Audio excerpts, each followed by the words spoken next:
Vote গণনার সময় agent পরিবর্তন, ফলাফল ওভাররাইটিং এবং ব্যালট ডিজাইনে বিভ্রান্তি সৃষ্টি করে ভোট বাতিলের অভিযোগ তুলে ফল পুনর্গণনার দাবি জানিয়েছেন বাংলাদেশ খেলাফত মজলিসের আমির ও ঢাকা ১৩ আসনে ১১ দলীয় নির্বাচনী জোটের প্রার্থী মাওলানা মামুনুল হক। সকালে নির্বাচন কমিশনে আনুষ্ঠানিকভাবে তিনি এ অভিযোগ দাখিল করেন। এ সময় তিনি বলেন, প্রকাশিত ফলাফলে জনগণের মতামতের প্রতিফলন হয়নি। তার আসনে যেসব ভোট বাতিল করা হয়েছে তার মধ্যে ৮০ থেকে ৯০% ভোট তার পক্ষে ছিল।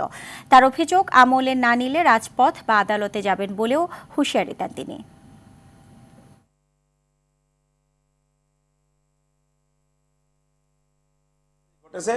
অন্য প্রার্থীদের ভোটের সংখ্যার মধ্যে এই ধরনের কোনো সিটের মধ্যে নেই।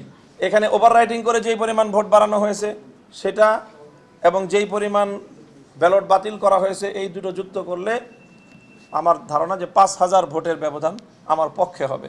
যে কোনোভাবেই আমরা এই অধিকারটা প্রতিষ্ঠিত করেই ছাড়ব।